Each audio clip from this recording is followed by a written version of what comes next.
दोस्तों नमस्कार, मैं हूं आलोक पाठक और आप देख रहे हैं खबर दस्तक। इस वक्त एक बड़ी खबर भारतीय जनता पार्टी के लिए बड़ी मुसीबत उत्तर प्रदेश से खड़ी हो गई है और उस मुसीबत की वजह से ट्विटर पर ट्रेंड चल रहा है बीजेपी हेट्स ब्राह्मण्स। और ये ट्विटर पे नंबर 1 ट्रेंड कर रहा है लगातार पिछले 6 घंटों से। और मोदी और शाह के होश उड़ गए हैं कि अब ये जो तूफान उठा है उत्तर प्रदेश से जो ट्विटर पे फैल गया। देखिए, ट्विटर पे सबसे ज्यादा सक्रिय रहते हैं ब्राह्मण समाज के लोग, पढ़े लिखे इंटेलेक्चुअल्स। और जिस पार्टी के राष्ट्रीय अध्यक्ष रहे अटल बिहारी वाजपेयी, जिस पार्टी को माना जाता है कि ब्राह्मण बनिया पार्टी शुरुआत में बोला जाता था, उस पार्टी के लिए अगर ट्विटर पे ट्रेंड कर रहा है कि बीजेपी हेट्स ब्राह्मण। और इसकी शुरुआत कहां से हुई? इसकी शुरुआत हुई है उत्तर प्रदेश से। दरअसल उत्तर प्रदेश में भारतीय जनता पार्टी के ब्राह्मण विधायक, एक कुशीनगर से ब्राह्मण विधायक हैं पीएन पाठक, उनके आवास पर एकत्रित होते हैं, उनके यहाँ कोई बातचीत होती है, एक कागज पे सबका फोन नंबर और नाम लिखा जाता है और वो लोग भोजन करके चले आते हैं। लेकिन सुनने में आ रहा है कि इस मीटिंग से जो शख्स प्रधानमंत्री बनने का ख्वाब देख रहे हैं, जी हाँ, मैं साफ साफ कह रहा हूं कि एक लॉबी है जो चाहती है कि योगी आदित्यनाथ उत्तर प्रदेश के जो मुख्यमंत्री हैं वो नरेंद्र मोदी के बाद जल्द से जल्द भारत के प्रधानमंत्री बने। उसमें कुछ चेहरों को बेचैनी हो गई तो और उसके बाद ये मीडिया में खबरें आने लगी कि ब्राह्मण समाज के विधायकों की बैठक पीएन पाठक के घर पे हुई है और उस वक्त विधानसभा का सत्र चल रहा था। इस पे तमाम तरह की खबरें यूट्यूब पे और सोशल मीडिया पे चलने लगी। ठीक लगता है ब्राह्मण समाज नाराज है क्योंकि बड़ी संख्या में ब्राह्मण विधायक का जुटान जो हुआ है पीएन पाठक, जो कि कुशीनगर से भारतीय जनता पार्टी के विधायक उनके घर हुए। अभी ये सब चल ही रहा था और कल जो है दिन भर ये चला कि भारतीय जनता पार्टी ने 3 ब्राह्मण नेताओं का सम्मान किया, राष्ट्र प्रेरणा स्थल का उद्घाटन किया प्रधानमंत्री मोदी ने। और कल भारत के पूर्व प्रधानमंत्री स्वर्गीय भारत रत्न अटल बिहारी वाजपेयी जी का 101वीं जयंती थी। और उसी दिन शाम को आनन फानन में पंकज चौधरी, जो सिर्फ इसलिए भारतीय जनता पार्टी के अध्यक्ष बने हैं कि वो एक पिछड़ी बिरादरी से आते हैं, कुर्मी बिरादरी से आते हैं, और कुर्मी बिरादरी के कुछ लोग भाजपा से नाराज होकर 2024 के लोकसभा चुनाव में उन्होंने इंडिया गठबंधन के पक्ष में वोट दिया था। मैं ये जानबूझ के सब बता रहा हूं क्योंकि उसके बाद पंकज चौधरी ने क्या किया, एक चिट्ठी लिखी और एक चिट्ठी लिखी हुई कि इस तरह के जाति आयोजन पर उन्होंने आपत्ति जताई। सुनने में आ रहा है कि इस चिट्ठी को पंकज चौधरी से रिलीज करवाने में योगी खेमे के लोगों का हाथ है, ऐसा दावा किया है पत्रकार अभिषेक उपाध्याय ने, डायरेक्टली ने इनडायरेक्टली। ईश्वरीय आदेश से किसी उनके एक बघेल ओएसडी का नाम आ रहा है। लेकिन जैसे ये चिट्ठी जारी हुई उसके बाद से उत्तर प्रदेश के जो भारतीय जनता पार्टी का सबसे कमिटेड वोटर रहा है ब्राह्मण, उसमें जबरदस्त नाराजगी देखी जा रही है और उसकी वजह से सोशल मीडिया पे लगातार ट्रेंड कर रहा है। आज आप ये सोचिए कि बिहार फतह के बाद जब प्रधानमंत्री नरेंद्र मोदी और अमित शाह ये सपना देख रहे थे कि हम पश्चिम बंगाल में भारतीय जनता पार्टी की सरकार बनाएंगे और इसी के मद्देनजर संभवतः उन्होंने कायस्थ बिरादरी के नितिन नबीन को, जो भारतीय जनता पार्टी के बिहार के 5 बार के विधायक हैं, उनको भारतीय जनता पार्टी का कार्यकारी अध्यक्ष बनाया है। लेकिन आपको बता दूं कि बड़ी संख्या में वहां पे ब्राह्मण समाज के भी लोग हैं और इस तरह आज ये ट्रेंड करना कि बीजेपी हेट्स ब्राह्मण्स और दिन भर लगातार ट्विटर पर ट्रेंड कर रहा है। भारतीय जनता पार्टी की मुसीबतें बढ़ गई है। क्या पंकज चौधरी ने योगी आदित्यनाथ को खुश करने के लिए, देखिए मुझे नहीं पता कि उन्होंने, पंकज चौधरी ने किसकी वजह से चिट्ठी लिखी, क्योंकि इसके पहले उत्तर प्रदेश में राजपूत समाज की कुटुंब समाज के नाम से 2 बैठकें हुई थी। क्लार्क होटल में बैठक हुई थी, उसके अलावा एक बैठक हुई थी जो उत्तर प्रदेश सरकार टूरिज्म डिपार्टमेंट का होटल है गोमती होटल, उसमें हुई थी। तो ये जो बैठक हुई थी तब तो भारतीय जनता पार्टी के शीर्ष नेतृत्व ने ऐसी चिट्ठी नहीं लिखी कि इस तरह के जाति आयोजन जो है नहीं होने चाहिए। भारतीय जनता पार्टी जात पात में विश्वास नहीं रखती है। इस पे वार करते हुए देखिए, उत्तर प्रदेश का जो असली बेटा जिसको मैं कहता हूं, जो उत्तर प्रदेश का असली बेटा, जो सबसे लोकप्रिय बेटा है, जिसको उत्तर प्रदेश की हर माता अपने का पूरा आशीर्वाद प्राप्त है। जी हाँ, मैं बात कर रहा हूं अखिलेश यादव का। जिस अखिलेश यादव ने 2024 में मोदी, शाह और योगी का घमंड चकनाचूर किया और लोकसभा चुनाव में करारी हार थी भारतीय जनता पार्टी की, उन्होंने जो ट्वीट किया, देखिए अखिलेश यादव की खासियत क्या है, माहौल पे पूरी नजर रखते हैं और कम शब्दों में सटीक वार करते हैं। अखिलेश यादव ने जो ट्वीट किया है उसको भी आपको समझना होगा। अखिलेश यादव ने जो लिखा है ट्विटर में कम शब्दों में, उससे भी बड़ा संदेश है आज। जो उन्होंने उत्तर प्रदेश में ब्राह्मण समाज की बैठक के बाद जो चेतावनी जारी की है, सब लोग ये कह रहे हैं दबी जुबान की चेतावनी योगी आदित्यनाथ के कहने पर पंकज चौधरी जी ने जो है लिखी है। तो उस पर लिखा है, अखिलेश यादव लिखते हैं, अपनों की महफिल सजे तो जनाब मेहरबान, ध्यान दीजिएगा, अपनों की महफिल सजे तो जनाब मेहरबान और दूसरे को भेज रहे चेतावनी का फरमान। वो जो राजपूत समाज के विधायकों की भाजपा के कुटुंब समाज की बैठक हुई थी, उस पर तो उन्होंने लिखा कि अपनों की महफिल सजे तो जनाब मेहरबान और दूसरों को भेज रहे चेतावनी का फरमान। ये ट्वीट उन्होंने किया है अब से 3 घंटे पहले और ट्विटर पे जो ट्रेंड कर रहा है। मैं चाहूंगा राज कपूर जी, चूंकि आपने ही ये खबर मुझे सबसे पहले दी थी, मैं कहीं बिजी था कि अरे सर ट्विटर पे ट्रेंड कर रहा है बीजेपी हेट्स ब्राह्मण, तो क्या क्या ट्वीट आए हैं। और इससे मैं बता रहा हूं दर्शकों को कि बीजेपी कहीं ऐसा तो नहीं, किसान आंदोलन जब बढ़ गया था याद करिए, और चुनाव थे 4 राज्यों के, उत्तर प्रदेश, उत्तराखंड और पंजाब और गोवा के, तो चुनाव प्रधानमंत्री मोदी आए, किसान नेताओं से माफी मांगी और तीनों बिल वापस लिया। यहाँ कोई बिल तो नहीं है, लेकिन ये जो नोटिस जारी की है पंकज चौधरी ने, जिसके बाद से कल तक जो भाजपा के विधायक ये डरे हुए थे, आज अंदर की बात बता रहा हूं कि सारे भाजपा के विधायक आज गदगद है ब्राह्मण। और दबी जुबान लोगों से, उनके नजदीकी लोगों से मेरी कुछ बात हुई, उन्होंने कहा कि उनको ये उम्मीद नहीं थी कि पूरा ब्राह्मण समाज इस तरह से खड़ा हो जाएगा। तो देखिए चुनाव का माहौल है, ब्राह्मण उत्तर प्रदेश में उपेक्षित महसूस कर रहा है, तभी तो लगातार ये ट्रेंड कर रहा है। राज कपूर जी, जरा कुछ ट्रेंड जो आप बता रहे थे हमसे, उसमें क्या क्या ट्वीट है जरा पढ़ के दर्शकों को बताइए। सर उस ट्वीट के बारे में तो हम चर्चा करेंगे, लेकिन फिलहाल जो पिछले 48 घंटे से उत्तर प्रदेश में जो ब्राह्मण राजनीति को लेकर के एक सरगर्मी तेज हुई है, उससे कहीं ना कहीं 2-3 बड़े सवाल खड़े होते हैं, जिसका जवाब हम आपसे चाहेंगे आगे।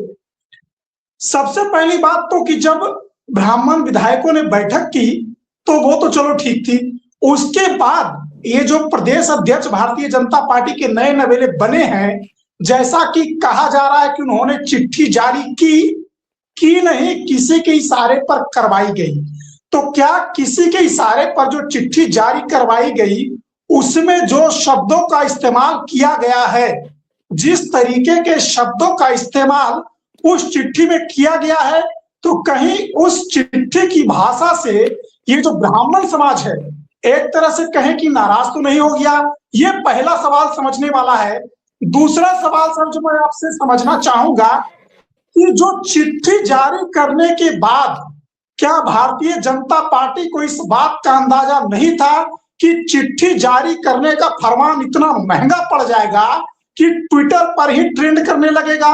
और तीसरा सबसे बड़ा सवाल, क्या उत्तर प्रदेश की राजनीति में आज से 20 साल पहले की घटना दोहराई जाएगी 2027 में, जब भारतीय जनता पार्टी का जो सबसे कोर वोटर रहा है, जिसे कि परंपरागत वोटर माना जाता है भारतीय जनता पार्टी का, क्या 2027 के चुनाव से पहले वो वोटर अब भाजपा से पूरी तरह से बगावत के मूड में आ गया है?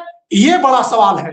और इन सब सवालों के बीच सबसे बड़ा सवाल यह है कि जब प्रधानमंत्री नरेंद्र मोदी लखनऊ में राष्ट्र प्रेरणा स्थल को राष्ट्र के नाम समर्पित कर रहे थे, तो उसी बीच जो उत्तर प्रदेश की राजधानी लखनऊ में ब्राह्मणों के सियासत की एक जो नई कहानी लिखी जा रही थी, क्या नरेंद्र मोदी उनसे अनभिज्ञ थे, या नरेंद्र मोदी को पार्टी के सीनियर नेताओं ने, जिनका काम होता है राज्य के नेतृत्व के जो फैसले होते हैं, जो राजनीति हो रही होती है, उसे केंद्र तक पहुंचाना, क्या उसमें कहीं मिसमैनेजमेंट हुआ, कहीं उसमें कोई गैप तो खड़ा नहीं हो गया? और सबसे बड़ा सवाल सर जो ट्विटर पे आज पूछा जा रहा है कि क्या इस घटना के बाद जो ब्राह्मण वर्ग नाराज हुआ है, आप तो बात कर रहे हैं 2027 चुनाव उत्तर प्रदेश का, लेकिन आपने अभी जिक्र किया कि पश्चिम बंगाल में भी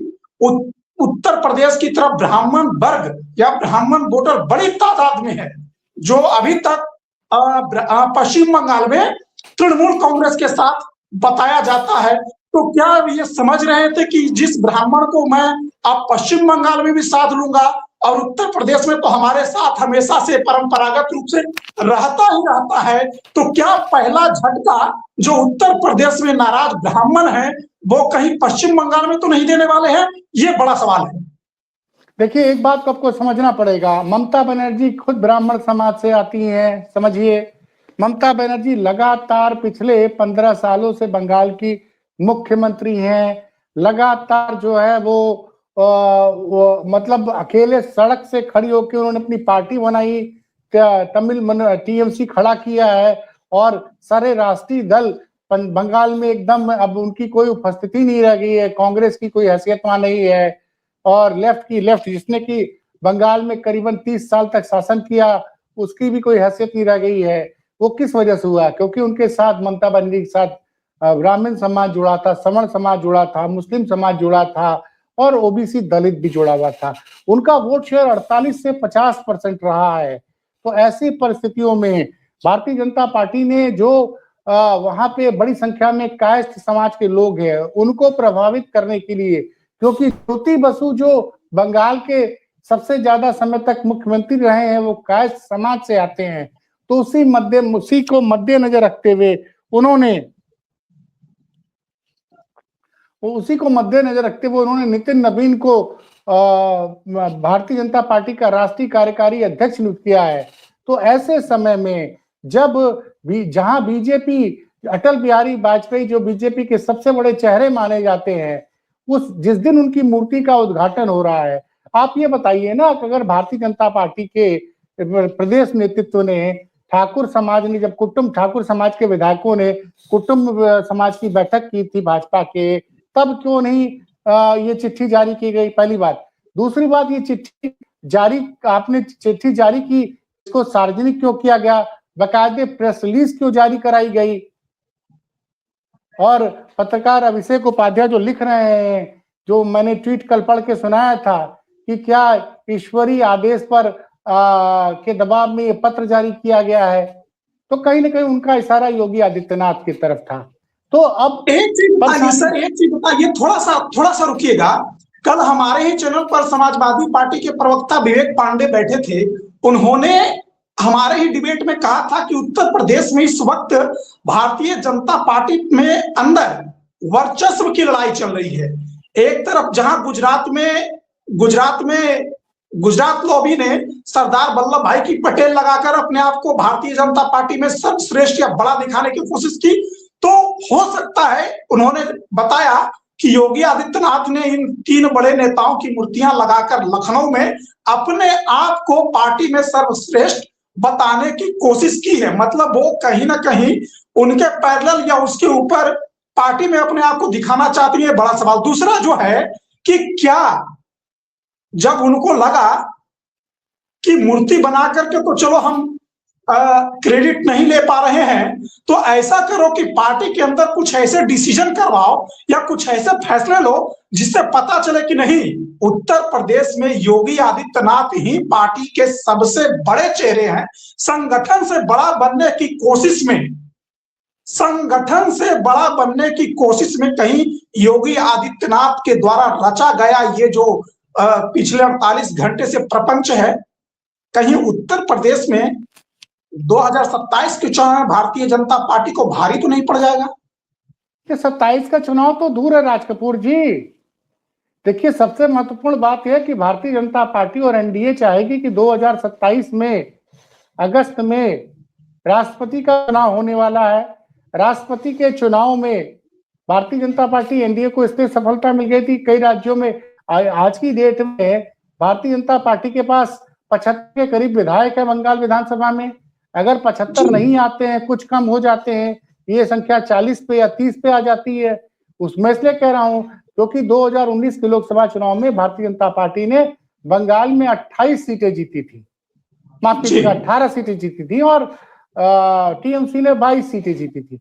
लेकिन इस बार वो घट के 18 से घट पर 12 पे आ गए, तो लोकसभा चुनाव में सांसदों की संख्या कम हुई है। अच्छा, पहली बार भारतीय जनता पार्टी के विधायक जो 2015 में जो 3 विधायक जीते थे, 2020 में ये आंकड़ा 75 तक पहुंचा था। अब ये 75 विधायक घट के अगर ये आ गए 20, 25, 30 पर, तो राष्ट्रपति चुनाव में भारतीय जनता पार्टी को बड़ा नुकसान उठाना पड़ेगा। तो पहला इमीडिएट नुकसान तो आपको बंगाल में होता दिख रहा है, दूसरा आसाम में, और उत्तर प्रदेश में तो 10% से लेकर 14% तक ब्राह्मण आबादी मानी जाती है। और आप सोचिए, आप क्या कहना चाह रहे हैं कि 2027 चुनाव के पहले राष्ट्रपति चुनाव में भी जो ब्राह्मण नेता है, सांसद और विधायक पार्टी से बगावत कर सकते हैं, आप ये कह रहे हैं? नहीं, बगावत नहीं कर सकते हैं जब विधायक चुने ही नहीं जाएंगे। भाई, जब 75 विधायक हैं बंगाल में आपके पास, आपने देखा कि भाई ज्योति बसु जो है कास्ट बिरादरी के थे, इसलिए हमने नितिन नवीन को पार्टी का कार्यकारी अध्यक्ष बनाया। और जिस राज्य से भारतीय जनता पार्टी के हाथ से अगर उत्तर प्रदेश खिसक जाएगा तो आप समझ रहे हैं क्या बचेगा? उत्तर प्रदेश खिसकने का मतलब है कि क्योंकि देखिए ये गठबंधन की सरकार है और अखिलेश यादव के ताल्लुकात नीतीश कुमार से और चंद्रबाबू नायडू दोनों से बहुत बढ़िया है। चंद्रबाबू नायडू और नीतीश कुमार दोनों से बहुत अच्छे हैं। दूसरा, अखिलेश यादव ने जो आज संदेश दिया, मैं फिर पढ़ के सुनाऊंगा, क्योंकि उत्तर प्रदेश की जो मतदाता हैं, जो करीबन 15 करोड़ मतदाता हैं, वो बहुत पढ़े लिखे मतदाता हैं। ये जो उन्होंने जो लाइन लिखी है भाई साहब, ये आप सोचिए, जो अखिलेश यादव ने ट्वीट किया है, और 2 ट्वीट किए हैं, दोनों ट्वीट का मत समझिए आप। अपनों की महफिल सजे तो जनाब मेहरबान, अपनों की महफिल सजे तो जनाब मेहरबान, और दूसरों को भेज रहे हैं चेतावनी का फरमान। वही डायरेक्टली कह रहे हैं कि ये जो फरमान चेतावनी दी गई है, ये योगी जी ने पंकज चौधरी से भिजवाई है, क्योंकि आज से 10 दिन पहले तो कोई पंकज चौधरी को जानता भी नहीं था। पंकज चौधरी तो केंद्र में राज्य मंत्री थे। और जो दूसरा काम उन्होंने ट्वीट किया, देखिए अखिलेश यादव समझते हैं कि कब लोहा गर्म है, कब उस पर वार करना है जी। इन्होंने दूसरा ट्वीट किया जो कह रहे हैं कि हमारा काम करने का फार्मूला है। अखिलेश जी ने योगी जी पर तंज कसा है, जो कह रहे हैं हमारा काम करने का फार्मूला है सज्जन को सुरक्षा, दुर्जनों को ठिकाने।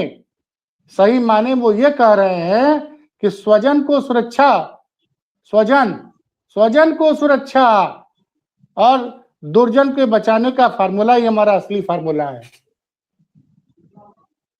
भाई, योगी जी पर क्या आरोप लगता है कि सजातियों को बचाते हैं, और कोडीन कफ सिरफ मामलों में उत्तर प्रदेश की ज्यादातर जनता पूछ रही है कि योगी आदित्यनाथ जी, जो 3 बड़े अपराधी पकड़े गए हैं, 5 पकड़े गए थे, विभोर राणा और विशाल सिंह को जमानत कैसे मिल गई, पहली बात।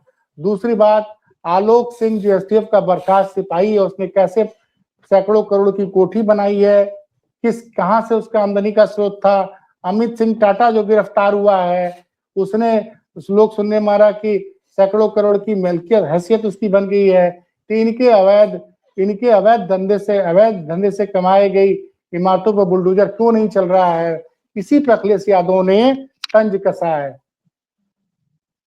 इसी पे अखिलेश यादव ने जो तंज कसा है। हैशटैग बीजेपी हेट्स ब्राह्मण पर एक बार दोबारा आना चाहूंगा कि ये जो हैशटैग चला अचानक से पिछले 1 घंटे से लगातार ट्रेंड में नंबर 1 पर है, क्या इसके पीछे की वजह जो कल से लगातार समाजवादी पार्टी और विपक्ष के नेता ये सवाल कर रहे थे कि कुछ ब्राह्मण बीजेपी विधायक, कुछ बीजेपी ब्राह्मण सांसद अपने समाज की भी आवाज योगी आदित्यनाथ की सरकार में नहीं उठा पा रहे हैं, ऐसे विधायक और सांसद समाज को कैसे आगे बढ़ाएंगे या समाज की समस्या का निस्तारण कैसे करेंगे? तो कहीं ये जो बयान चला कल दिन भर और ये जो विपक्षी दलों ने सवाल खड़ा किया, तो क्या ब्राह्मणों की चेतना पिछले 12 घंटे रात भर में जाग तो नहीं गई? अरे भाई आप देखिए ना, ब्राह्मण, आप क्या ब्राह्मण को ग्रांटेड मान रहे हैं क्या? नहीं, बीजेपी ग्रांटेड मानती है क्या? मेरा ये सवाल है। बीजेपी ने सोचा था कि ब्राह्मण उसके गुलाम है। उन्हें तो लगा होगा, तभी तो चिट्ठी क्यों जारी करवाई और इस तरह के सख्त लहजों में चेतावनी भरी चिट्ठी। भाई अगर ये बीजेपी का कल्चर होता कि आपने जब कुटुंब समाज की ठाकुर समाज के विधायकों की बैठक हुई थी क्लार्क होटल में, तब आपने क्यों नहीं चेतावनी दी? नहीं, यही चीज कहीं ब्राह्मण समाज को बुरी तो नहीं लग गई, दिल के अंदर चुभ तो नहीं गई? और सुनिए, अब ये जो ट्विटर का ट्रेंड है, भाजपा के ब्राह्मण विधायक नहीं चला रहे हैं, ये भाजपा के वोट करने वाले, भाजपा को चंदा देने वाले ब्राह्मण चला रहे हैं। और मैं बता रहा हूं इसका, ये अगर ब्राह्मण, अभी सबसे बड़ी बात यह है कि अभी तक ब्राह्मण समाज जो बड़ा इंटेलेक्चुअल समाज, बड़ा लिबरल समाज है, वो किसी ज्यादातर उत्तर प्रदेश और बिहार में वो जरूर भाजपा को वोट करता है, लेकिन वही ब्राह्मण समाज बंगाल में ममता दीदी के साथ खड़ा रहता है। तो इसका जो आपका सबसे कोर वोटर रहा है,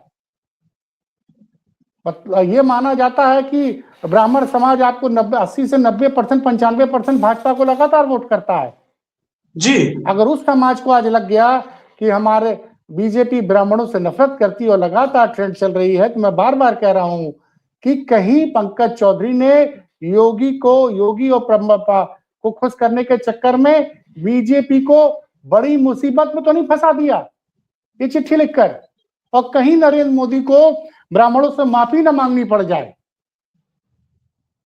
क्योंकि आप तो जानते हैं जब किसान आंदोलन के बाद मोदी जी ने माफी मांग ली थी जी।